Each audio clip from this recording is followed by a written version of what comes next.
संजीव जी, बड़े पर्दे पर ट्रेलर पहली बार, कैसा लग रहा है आज? बहुत ही अच्छा।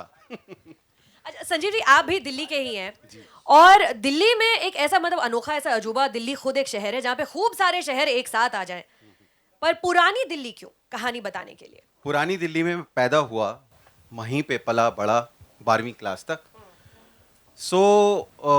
इस दरमियान, इस सारे 18 सालों के दरमियान मैंने ऐसे बहुत सारे कैरेक्टर्स देखे जिनको देख के मैं सिर्फ देखता ही रह जाता था कि इनका दिमाग कैसे चलता है, इनकी भाषा कैसी है और ये सोचते कैसे हैं, ये अपनी लाइफ में हर मूव को करते कैसे हैं। वहीं से और उस कहानी के लिए, उस कहानी के साथ सच्चा होने के लिए पुरानी दिल्ली से बढ़िया कोई जगह हो नहीं सकती थी, क्योंकि यही मैंने जाना था वहाँ। और इन सारे कैरेक्टर्स में से ऑटोबायोग्राफिकल कौन सा है सबसे ज्यादा? ऑटोबायोग्राफिकल सोना। तो चलिए धीरे धीरे करके आपके कैरेक्टर से मुलाकात हो जाए, मीडिया वालों से सबसे मुलाकात कराते हैं। सबसे पहले I like to call upon stage mister Manoj Bajpayee.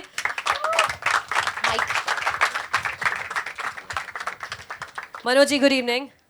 Good evening sir, आपके किरदार का नाम है पप्पी, पर पप्पी इतने गुस्से में है वो किसी को पप्पी तो देने नहीं वाला, तो क्यों इतना हैरान परेशान है बेचारा पप्पी? नहीं, उसकी एक लव स्टोरी है और काफ़ी डेस्परेट सा है कि वो अपनी गर्लफ्रेंड से शादी करे, लेकिन बीच में जो है हवलदार वो जो तेजपाल है वो पनौती बना हुआ है, तो जिसके कारण उसको ये काम को अंजाम देना है और बाकी सारे के सारे जो चक्के हैं उसको लाइटली ले रहे हैं क्योंकि उनका कुछ भी स्टेक पे नहीं है। हाँ। लेकिन इसके लिए इसकी लड़की स्टेक पे है, तो इसलिए वो फ्रस्ट्रेटेड रहता है काफ़ी, और किसी का दिमाग उसके जैसे चल नहीं रहा है, सिंक में मिलता नहीं है, जिसके कारण उसे फ्रस्ट्रेशन होती है। तो ये पप्पी गैंग लीडर है? गैंग लीडर तो अब वो कहता है, लेकिन 3 ही लोगों का है। उधर उसका दूसरी तरफ का गैंग का वो जग्गी आ जाता है जो अपनी माँ बहन करा रहा होता है वहाँ पे।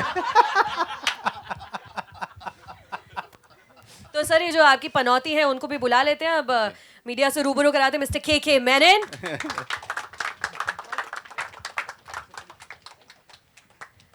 के sir, good evening. Sir, Delhi वालों से यहाँ पर मुंबई में बैठे लोगों को भी बड़ा खौफ होता है कि बड़े कड़क होते हैं दिल्ली के पुलिस वाले, तो ये जो तेजपाल है ये कड़क के साथ साथ काफी टेढ़ा भी है। पागल सा आदमी है, प्यार में है, प्यार में पागल है। तो तेजपाल, आप का किरदार जो है पप्पी के लिए सबसे बड़ी पनौती है, जैसा ट्रेलर में भी उन्होंने कहा। आपके लिए सबसे बड़ी प्रॉब्लम कौन सी है इस पूरी फिल्म में? मेरा scooter Why is that? Start ही नहीं होता था। उसको स्टार्ट करने के लिए हमेशा जो उसके आसपास कैरेक्टर होता है वो उसमें किक लगाता है, उसको पुश करता है, तब जाके वो स्कूटर चालू होता है। Fabulous. All right, अभी एक और character, the one I am most intrigued about in this film. Can I have up on stage Mr. Vijay Raz? नमस्ते। नमस्ते विजय जी। जग्गी जो किरदार है, if I've read him right, उसको किसी का खौफ नहीं है, ना नर नारी का, ना ऊपर वाले का। तो जग्गी के बारे में प्लीज हमें कुछ बताएं मीडिया को। इस पिक्चर में सबसे शरीफ कोई आदमी है अगर वो जग्गी है। नाम उसका जग्गी तिरछा है, वो शायद मेरे को देख के इसने, क्योंकि मैं टेढ़ा चलता हूँ, बट बहुत सीधे सीधे काम करता है बेचारा, बड़ा ही निहायत शरीफ आदमी, लेकिन समय का मारा हुआ है बेचारा, और कुछ। जग्गी की फिल्म में कोई भी चाल जो है सीधी नहीं है, वो शतरंज के घोड़े के जैसा ढाई घर पता नहीं कहाँ से आता है। ये है जग्गी तिरछा फिल्म के अंदर। हमारी 7 महीने जो है ये फिल्म सेंसर में इधर से उधर घूमती रही, उसका सबसे बड़ा कारण जो था जग्गी था। क्योंकि मैं ये मान सकता हूँ, मैं ये मान सकता हूँ। All right, now I would like to call upon stage अपार शक्ति खुराना। अपार, मिस्टर खुराना, अगर आपको रियल लाइफ में कोई जानता है, पहचानता है, तो सबको मालूम है कि आप एक निहायत ही पोलाइट और प्यारे किस्म के, हमेशा खिलखिलाते रहते इंसान हैं। तो ये खप्पे का किरदार, आप how did you become Khappe for सातों चक्के? जो आपने पोलाइटनेस की बात करी ना, जो मैं फर्स्ट डे शूट पे पहुंचा तो वर्कशॉप वगैरह हो चुकी, सब कुछ, सब एक दूसरे को जान चुके थे, तो मैं एंटर किया तो हग्गू एक और कैरेक्टर है जो भी पहुंचा नहीं है, मैं व्हाट्सअप हग्स, उन्होंने उसका ये कैरेक्टर में ये लड़का अभी जीके नहीं बाहर निकला है इसमें से, अभी ये अभी भी साउथ इंडिया व्हाट्सअप कर रहा है। उसके नेक्स्ट डे से सॉरी टू से मतलब सीधा ओ बैक, क्या हाल है? Banshot क्या like हग्गू so it was that you know cut to that it was very difficult हाँ polite अपार शक्ति यहाँ से not so polite हो गया इसके बाद से वेरी एक्साइटिंग है, और वेरी एक्साइटिंग। फिल्म की शूटिंग के दरमियान अगर कोई भी डल मोमेंट आता था तो ये अपार शक्ति खुराना थे जो कि एक गिटार लेके बैठ जाते थे और गाना गाते थे और सबको बहुत खुश और एंटरटेन रखते thank थे। you for tolerating me sir sir अपार शक्ति खुराना के रेडियो के दिनों में हम बोला करते थे कि इनको माइक की जरूरत नहीं है, ये बिना माइक के ब्रॉडकास्ट कर अरे सकता है, वाह, ऐसी वाह, इतनी बुलंद आवाज है इस लड़के की। क्या बात। thank you so much Now in this entire star cast, the only woman holding her own, Aditi Sharma. Whoa! Aditi, good evening. Good evening. Very nervous. Yeah, kind of. आप लखनऊ की हैं जी और लखनऊ के लोग तो बहुत ही तमीजदार, ऐसा सुना है, होते हैं। तो ये सोना जो घिया लौकी लेकर सब्जी वालों को हड़काती है भरे बाजार में, सोना के बारे में हमें बताएं। सोना जो है एक्चुअली जब संजीव सर ने मुझे बताया था, मुझे ये सोना जब मैंने ऑडिशन किया था मुझे लगता था सोना बहुत अलग है मुझसे, she is gonna be a challenge for me, और मुझे लगा कि मुझे मतलब कितना इंटरेस्टिंग है, कितना चैलेंजिंग है। पर फिल्म करते करते हुए फिल्म के दरमियान मुझे लगा अरे ये तो मेरी जैसी ही है। So I completely relate to her now and बहुत स्मार्ट लड़की है, अपने आप को बहुत सुंदर और सेक्सी समझती है और अपनी सेक्सुअलिटी को यूज़ करना आता है उसे, और पप्पी से प्यार करती है और वो भी चाहती है कि वो कुछ पैसे कमाए और कुछ होए लाइफ में, और तेजपाल को बेवकूफ बनाती है। और तेजपाल को बेवकूफ बनाती है। घर पे हलवा खिलाने के लिए बुलाते हो और तुम्हारी मम्मी जो है उनको बाहर से ही टरका देती है। फैंटास्टिक। संजीव जी अपनी बाकी की स्टार कास्ट से भी प्लीज रूबरू कराएं मीडिया को। हाँ, सो ये अज्जी फोड़ू हैं कैरेक्टर हमारे, आइए विपुल विग। विपुल विग जहाँ पे एक बहुत अच्छे एक्टर हैं, ये एक बहुत अच्छे राइटर भी हैं। फुकरे नाम की फिल्म है जो कि उन्होंने लिखी है और अभी इसका सीक्वल भी लिख रहे हैं, और बहुत ही ज़्यादा सुंदर और इंटरेस्टिंग इंसान है ये। या सो थैंक यू संजीव भाई। कुछ आप बताना चाहेंगे फिल्म के बारे में? पहली बार संजू भाई ने मुझे स्क्रिप्ट दी थी तो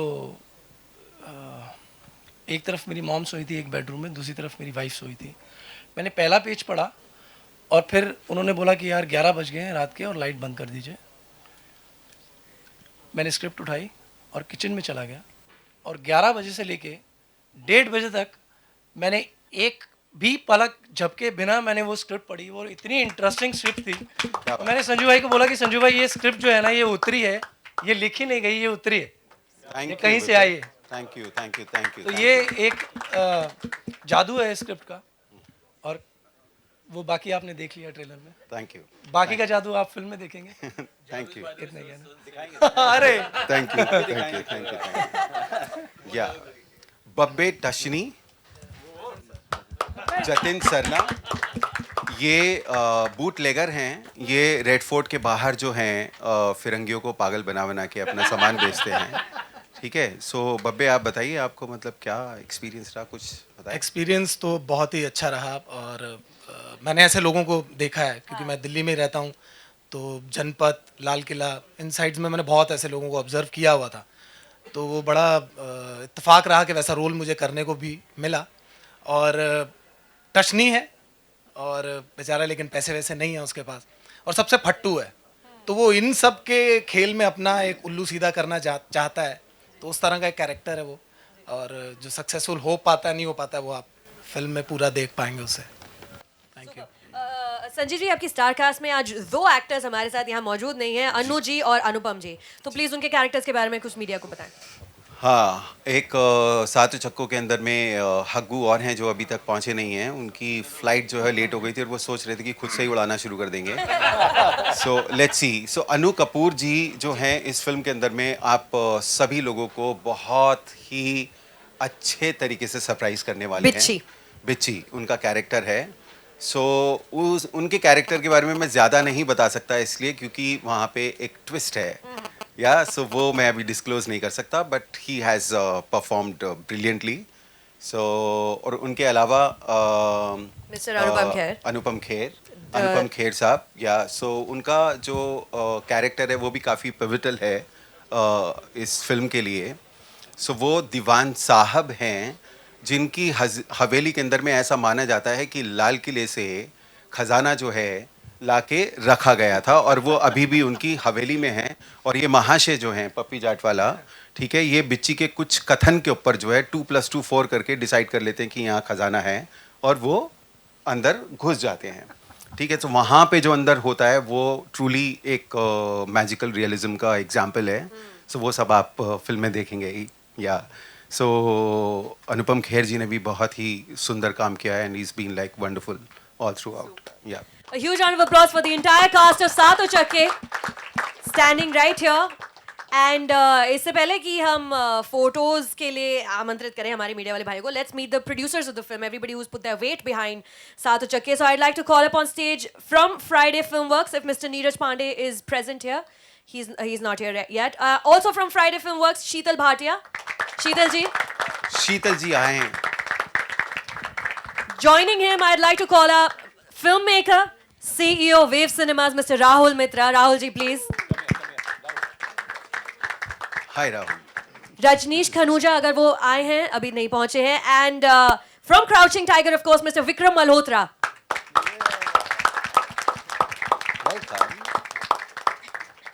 Rahul ji, because you are standing nearest to me right now, मैं आपसे ही सवाल पूछ लेती हूँ. सातो चक्के में, मूवी में, स्क्रिप्ट में और पूरी star cast, everything, what was it about the film कि आपने डिसाइड किया कि पूरा अपना वेट लगाया जाए सातो चक्के के पीछे वेव सिनेमास का? जैसे आप देख रहे हैं मेरा काफ़ी वेट है and it helps to throw at times also. Anyway, आपने मेरा ख्याल कह ही दिया है, you know, such stellar cast, this quirky world of Saato Chakke, और इतना ही कंटेंट ड्रिवन सिनेमा जिसको हम भी चाहते हैं कि विक्रम सर इधर आइए आप. नहीं. तो आई थिंक कंटेंट, आजकल कंटेंट और बॉक्स ऑफिस की जो मैरिज है उसी के लिए हम कुछ प्रोड्यूसर्स और स्टूडियो सब कोशिश कर रहे हैं, और हमें मालूम था कि इस तरह की फिल्म ऑडियंसेस बहुत पसंद करेगी, उनको अच्छा लगेगा, और इसीलिए we were very very excited about the film. Censor board का जिक्र किया था थोड़ी देर पहले. सेंसर बोर्ड को ये बताया गया कि ये जो ज़ुबान है, ये उन किरदारों की ज़ुबान है. So I think when they understood that, they were very, very supportive, and I like to say on record that Censor Board and Tribunal, we were very, very supportive of the film. And each one of the people are going to enjoy this film. आप सब लोग जाके देखें, and हम यही आशा करते हैं. Thank you so much, thank you so much. Sanjeev ji, एक सवाल आपके लिए, प्रोड्यूसर्स के लिए, कि ये ऐसी फिल्म जो शुरुआत में शायद आपको लगा होगा कहीं ना कहीं कि इस पे आपत्ति करेगा सेंसर बोर्ड या कुछ प्रॉब्लम हो सकती है, प्रोड्यूसर्स के पास ले जाते हुए इस फिल्म को, या प्रोड्यूसर्स से मुलाकात करते हुए उनको अपनी फिल्म तक लाते हुए, क्या चल रहा था उस वक्त दिमाग में? ऐसा कुछ भी नहीं हुआ, बहुत ही नेचुरल कोर्स के अंदर में अपना सब कुछ गया. नीरज पांडे जो हैं वो बहुत ही प्रिय मित्र हैं, सो उनको जाके मैंने वो स्क्रिप्ट दिखाई. सो शीतल और नीरज ने वो पूरा स्क्रिप्ट पढ़ने के बाद बोला कि इसको हम बनाएंगे. या सो कोई हेजिटेशन उसमें नहीं था. एंड फिर उसके बाद वेव सिनेमास की तरफ से भी किसी भी तरीके का कोई हेजिटेशन नहीं आया, और वो एकदम पूरे फ्लो के साथ सारा काम आगे गया. Yeah so all of them have been like very very supportive, and Vikram, I can't say enough for him. So in a good way. Yeah and sensor के बारे में जो राहुल ने जो बताया, एक बहुत ही सुंदर बात है. मैंने सेंसर के बारे में सुना था कि वहाँ पे जल्लाद लोग बैठते हैं, सब कुछ ऐसा सुन के मैं गया था, but the experience was so good. Like CBFC के अंदर में उन लोगों ने फिल्म देखी, और फिल्म देखने के बाद जब हमको अंदर बुलाया तो उन्होंने पहले ही सेकंड में बोला कि इस फिल्म को हम सर्टिफाई नहीं कर सकते. उसके रीजंस ये हैं जो कि हमको समझ में आए. मैं और विक्रम वहाँ पे थे. उसके बाद 15 मिनट तक उन लोगों ने फिल्म की तारीफ़ें की, फिल्म के सारी परफॉर्मेंसेस की, एक्टर्स की, सारे फिल्म के एलिमेंट्स की. और FCAT के अंदर में भी यही रहा कि उन्होंने फिल्म देखी और उन्होंने बोला कि इस फिल्म को हम रोकना नहीं चाहते हैं, आप अपने आप से वॉलंटरी इसके अंदर में मॉडिफिकेशन करके लाइए. सो आप ये समझ लीजिए कि उन लोगों ने अपना वहाँ पे कुछ चलाया ही नहीं, हम पे सब छोड़ दिया, फिर हम करके लेके गए, and they accepted it. I think I'd also like to add here that there's nothing which is derogatory in the film. Everything is वो context के साथ है. ये सातो चक्के हैं, इनकी वो दुनिया है, इनकी ज़ुबान है, और लोग इसको बहुत सराहेंगे. फैबुलस। और ये जो बाहर दिल्ली का माहौल जो पूरा सजा हुआ है बाहर चाट पकौड़ियों के साथ, उसके लिए हम थैंक यू कहना चाहते हैं हमारे पार्टनर्स श्रीनाथ जी को। यस मैम, हम अभी करेंगे, बिल्कुल करेंगे जी, बिल्कुल भाई, अरे ऐसे कैसे। तो थैंक यू बोल दो श्रीनाथ जी, बहुत बहुत शुक्रिया for setting up that whole Delhi atmosphere outside for us. And now we are opening the floor for questions and answers. Can we have a mic going around? Manoj ji यहाँ पे, मनोज जी नमस्ते, सबको नमस्ते। मनोज जी आपसे ही मैं पहला सवाल मैं डायरेक्टर प्रोड्यूसर साहब से भी करना चाहूँगी, लेकिन पहला सवाल मैं आपसे ही करना चाहूँगी। सबसे पहले तो आपको बहुत सारा अभिनंदन, बहुत सारा अच्छा काम हो रहा है, बहुत अच्छे रोल्स आप कर रहे हैं। लेकिन मेरा सवाल ये है कि सालों पहले बैंडिट क्वीन आई थी, वो फिल्म भी एक बहुत ही बोल्ड फिल्म थी, एक सच्ची कहानी पर थी, बहुत कुछ था। उस वक्त से लेकर अब तक, जैसे अभी आपने कहा कि 7 महीने ये फिल्म सेंसर बोर्ड के उसमें थोड़ी इनके कैरेक्टर की वजह से थोड़ा सा उसको तकलीफ हुई है, तो आपने इतने बीते सालों में सेंसर बोर्ड का जो एटीट्यूड है उसमें आपने क्या फ़र्क देखा है, बैंडिट क्वीन से लेकर के 7 उचक्के तक? मुझे जबकि मैं हमेशा ये मेंटेन करता रहा हूँ कि सेंसर बोर्ड चाहे वो कोई भी आए कोई भी जाए, सेंसर बोर्ड अपना काम करता है अपने जो उनके गाइडलाइंस होते हैं उसके हिसाब से। उसमें कभी व्यक्ति महत्वपूर्ण नहीं होता है, इसलिए मैंने कभी व्यक्ति के बारे में आज तक बात नहीं की। मेरा मसला हमेशा दूसरा रहा है कि क्या सेंसर बोर्ड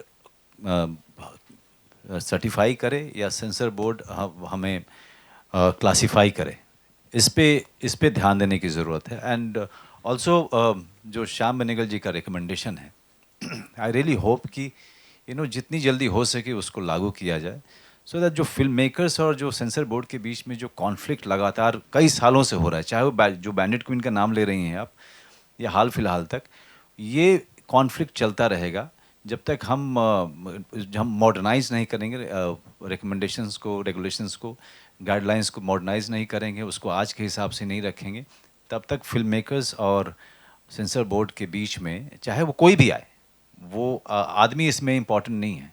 जब तक सेंसर बोर्ड का रोल आप डिटरमिन नहीं करेंगे और रिकमेंडेशंस नए मॉडर्न तरीके से नहीं लेके आएंगे, तब तक कॉन्फ्लिक्ट चलता रहेगा।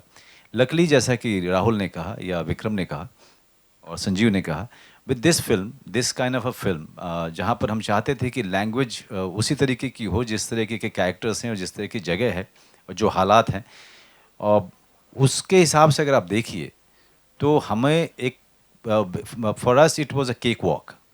हमें उस तरीके से परेशानी कभी नहीं झेलनी पड़ी, हमारे ऊपर छोड़ा गया था। तो जब हमारे ऊपर ट्रिब्यूनल ने छोड़ा था तो जिम्मेदारी हमारी बढ़ गई थी कि हम ट्रिब्यूनल को नाराज़ नहीं करें या ट्रिब्यूनल को हम डिससैटिस्फाई नहीं करें। लेट्स बी आवर ओन जज एंड फिल्म को हम उस तरीके से देखें कि हम फिल्म में और क्या क्या एडजस्ट कर सकते हैं, जबकि ट्रिब्यूनल ने अगर ये जिम्मेदारी दी है तो इसको लेकर के समय लगा है। एज फार एज जिसे कहें कि चीज़ें हमारे लिए डिफ़िकल्ट कर दी गई और हम मर गए, ऐसा कुछ नहीं हुआ है। It was a journey that took time only because of us, because of the directors own creative call, नहीं तो बाकी सब चीज़ें काफ़ी आसान थी।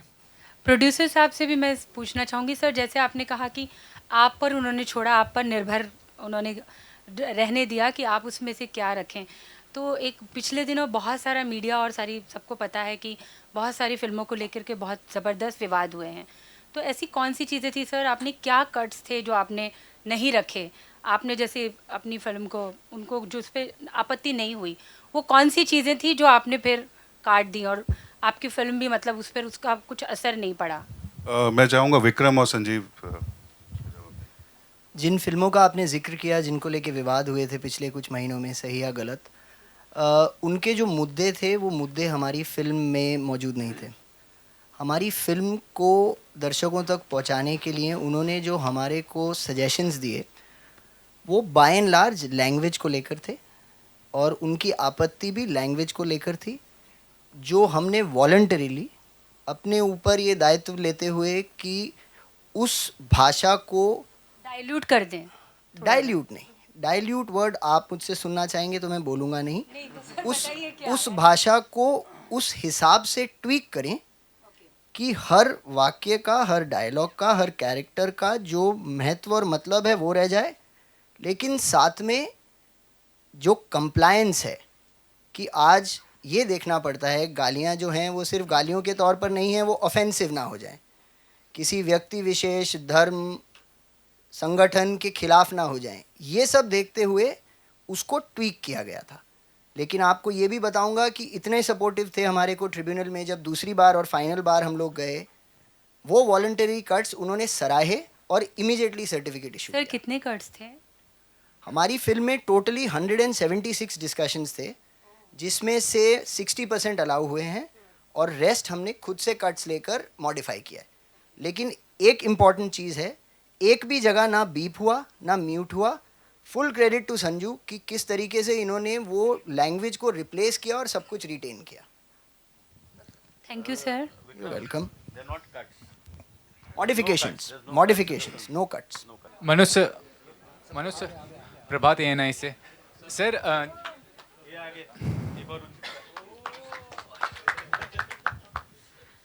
नितिन भसीन, जिन्होंने हग्गू का किरदार फिल्म में बनाया है, ये फिल्म के अंदर में लॉक स्मिथ थे। हाँ, सब तरीके की चाबियाँ ये बनाते हैं और जिस तरीके की भी चाबी हमारे उचक्कू को चाहिए थी उन्होंने बना के दी। आज प्लेन की भी बनानी पड़ी। सो हम आपके ऊपर लौट के आते हैं। मनुष्य, अच्छा नहीं, आप बोलेंगे? सर जब बात आपकी आती है अभिनेता के तौर पे, आपको याद किया जाता है सत्या और सूल जैसी फिल्मों के लिए, तो कॉमेडी जो जॉनर होता है उसमें आप काम कर रहे हैं, ज़्यादा एक्सपेरिमेंट नहीं किया, तो कितना डिफिकल्ट, कितना चैलेंजिंग होता है? और माना जाता है कि कॉमेडी करना सबसे मुश्किल होता है, आप कितना पता नहीं किसके लिए कॉमेडी करना, सीरियस रोल करना आसान होता है और कॉमेडी करना मुश्किल होता है। मेरे लिए एक्टिंग करना बड़ा मुश्किल काम है। वो जो एक्टिंग चाहे किसी भी जॉनर में हो, और मेरे ख्याल से दुनिया का सबसे मुश्किल काम है ये। वो जॉनर चाहे अलग हो सकते हैं, मेहनत उसी तरीके की लगती है, दिमाग उसी तरीके का लगता है, परेशानी उसी तरीके की होती है, और जब अच्छा काम होता है तो खुशी उसी तरीके की मिलती है। अब इसको एंजॉय किया हमने। ये कहें कि इसके लिए कैरेक्टराइजेशन नहीं करना पड़ता है, या आप सेट पे जाते हैं और जैसे ही डायलॉग मिलता है आप शुरू हो जाते हैं, मेरे ख्याल से ऐसा है नहीं। चाहे वो के हो, चाहे मैं हूँ, चाहे विजय, हम सब लोग जो हैं कितने सालों से एक्टिंग कर रहे हैं, लेकिन कभी कोई एक्टर ये नहीं कह सकता कि कोई एक जॉनर जो है वो आसान है और दूसरा जो है उससे कम है। और जो भी लोग किसी भी जॉनर में ज़्यादा अच्छा करते हैं, ये उनको पूरी उनकी सराहना करनी चाहिए। It was a difficult task, क्योंकि मेरे लिए, मैं दिल्ली में रहा हूँ और दिल्ली में थिएटर करता था, लेकिन पुरानी दिल्ली इतना आना जाना होता नहीं था। लेकिन जो भी सुना था या थोड़ा बहुत जो देखा था, या जो जा कर के वहाँ पर फिल्म के पहले जा कर के देखा, या संजू से जो चीज़ें ली, जो बाकी विजय वगैरह को देखता था, क्योंकि विजय तो वहाँ पैदाइश है, तो विजय वगैरह से भी काफ़ी, या हग्गू हुआ, जतिन हुआ, इन सब लोगों से जो चीज़ें देखता था उसको आप ऑब्जर्व करते रहिए। Actors feed of each other, तो वो चीज़ें सीखना, फिर उसको वहीं पे करना, तो माइंड को बहुत अलर्ट रखना पड़ता है। चाहे आप किसी भी तरीके की फिल्म कर रहे हैं, कॉमेडी हो, सीरियस हो, चाहे आप साइकोलॉजिकल थ्रिलर कर रहे हैं, उसमें दिमाग तो लगता है, मेहनत भी लगती है।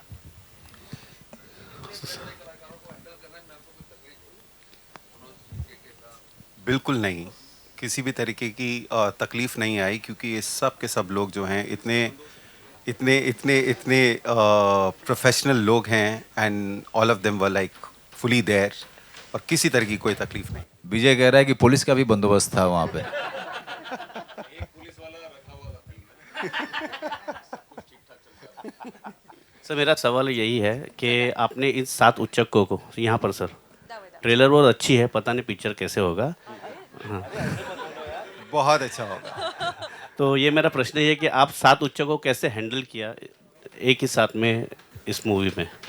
जैसे कि मैंने बताया कि किसी तरह की कोई तकलीफ़ नहीं आई।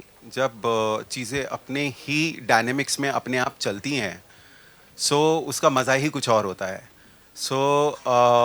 मेरे जो सारे एक्टर्स को जो एक डायरेक्टिव था ये कि हम कॉमेडी फिल्म नहीं कर रहे हैं, ठीक है, we are making a serious film, so you got to be like truthful to your character. So उसके बाद जो अपने उसके डायनामिक्स चले हैं, तो कोई फिल्म का सीन ऐसा नहीं होगा जहाँ पे इम्प्रोवाइजेशन नहीं होगी. सो सारी की सारी फिल्म जो है इम्प्रोवाइज फिल्म है, जो कि आप देखेंगे. सो तकलीफ किसी भी तरीके की नहीं रही. तो the flow of the movie was continuous, ऐसे कहीं नहीं लग रहा कि टेक रीटेक ऐसा है. तो ऐसा कोई भी इंसिडेंट बताइए कि आपको रीटेक पे रीटेक करना पड़ा ऐसे इन 7 में से?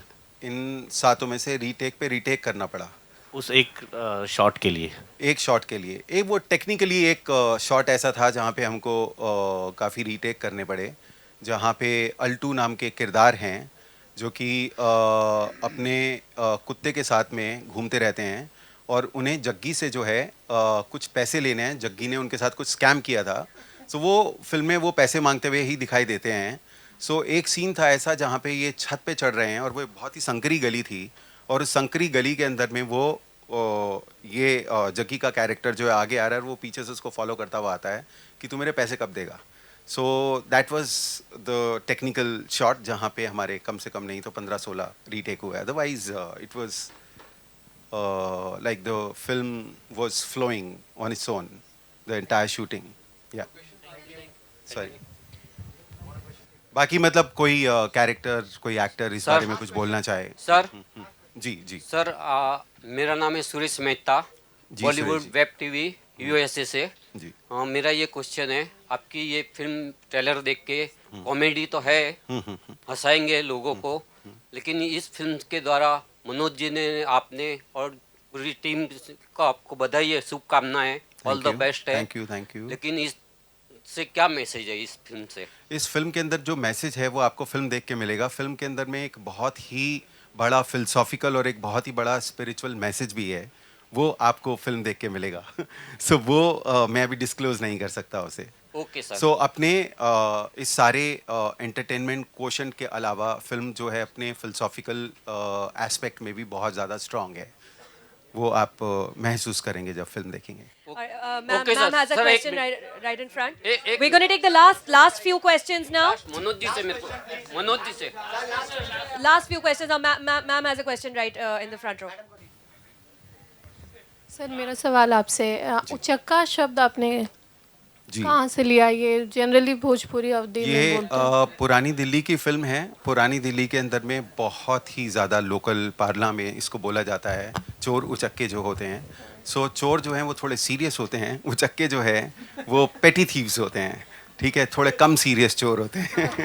सर बेवकूफ़ बोल दीजिए. हाँ, थोड़े से बेवकूफ़ चोर होते हैं. या Okay, someone had a question there. Sir आप बोल दीजिए, खड़े होके बोल दीजिए. Please go right ahead. ये बंद कर. मेरा सवाल मनोज जी, केके सर, विजय सर, आप तीनों से, आप तीनों बुद्धिजीवी यहाँ मौजूद हैं. अमूमन जब एक प्रेस कॉन्फ्रेंस होती है, उम्मीद करी जाती है कुछ हमसे पूछा जाए जो हम कहना चाहते हैं. अमूमन ऐसा होता नहीं है. आप अगर कुछ कहना चाहें फिल्म के बारे में, विजय सर आप या केके सर आप, तो क्या कहना चाहेंगे? और ऐसा क्या खास लगा विजय सर, आपने हाँ कहा. दिल्ली वैली की मैं बात करूँ और इस फिल्म के ट्रेलर की बात करूँ तो मुझे याद आती है दिल्ली वैली की, और बहुत सराहा था आपके किरदार को. तो क्या खास लगा? You said yes to the film. KK sir, if you want to say something, will start with Vijay sir. यार ये मेरे ख्याल से सिनेमा के इतिहास में, हिंदुस्तान में, बाहर नहीं, अब तक की पुरानी दिल्ली में कोई फिल्म जो सेट की गई है, ये सबसे ऑथेंटिक फिल्म है अब तक के इतिहास में. मतलब ऐसी फिल्म बनी ही नहीं है जिसका बैकड्रॉप पुरानी दिल्ली हो. मतलब बनी ही नहीं है. अगर कोई मुझे दिखा दे तो मैं देखूंगा, है ना. तो ये वजह थी कि मैं यहाँ पे खड़ा हूँ और मतलब जितना आनंद जो आया है कि मतलब वही वाली बात है कि देख के देख तो मज़ा आएगा. मतलब खतरनाक वाला होता ना, खतरनाक वाला मज़ा आएगा. तो यही वजह है कि मैं जुड़ गया. Thank you. कम फिल्में हैं जो मैं एंजॉय करता हूँ. मैं बड़ा मुंह फट हूँ इस मामले में.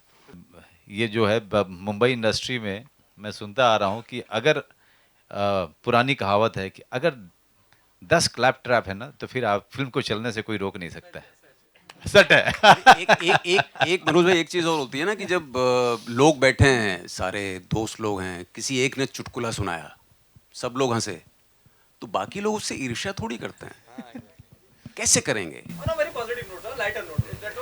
नहीं, और दूसरी बात क्या है, और दूसरी बात क्या है कि on a very serious note I must say कि जो एक्टर्स होते हैं ना, वो बड़े सेल्फिश टाइप के होते हैं। वो सेल्फिशली एक दूसरे से सीख रहे होते हैं। तो भले ही वो बताएं नहीं, लेकिन चूंकि हम लोग कुछ अलग एजुकेशन से आते हैं, अलग बैकग्राउंड से आते हैं, तो यहाँ पे बता के भी हम सीख लेते हैं कि चाहे विजय राज हो, चाहे के हो, या फिर जो ये जितने सारे अदिति और अपार शक्ति, जतिन, विपुल और ये नितिन, हम लोग लगातार जो है ना एक दूसरे को देख करके कई सारी चीज़ें जज्ब कर रहे होते हैं। और लकी फॉर अस कि all of us come from theatre background, तो किसी की तारीफ उसकी मुंह पे और ऑनेस्टी के साथ करने में हमको दिक्कत नहीं होती है। ऑलराइट, विजय जी आप कुछ कह रहे थे, कुछ उसमें आगे कहना चाहते हैं? नहीं, मैं कह दूंगा, कोई और पूछ लेगा तो कह दूंगा मैं। आप माइक मेरे हाथ में, मैं कह दूंगा। हाँ, और एक और चीज जो मैं यहाँ पे सारे हमारे मीडिया वालों को बताना चाहती हूँ, बाहर outside we'll have one on one bytes with the entire star cast. एक FC80 के अंदर में मैंने एक बात कही थी जिस पे मेरी विक्रम ने और शीतल ने बहुत टांग खींची थी, सो बहुत सुंदर है वो, मैं बोलना चाहूँगा कि दिल्ली जो एक शहर था आलम में इंतखाब, हम रहने वाले हैं उसी उजड़े दयार के। क्या बात है।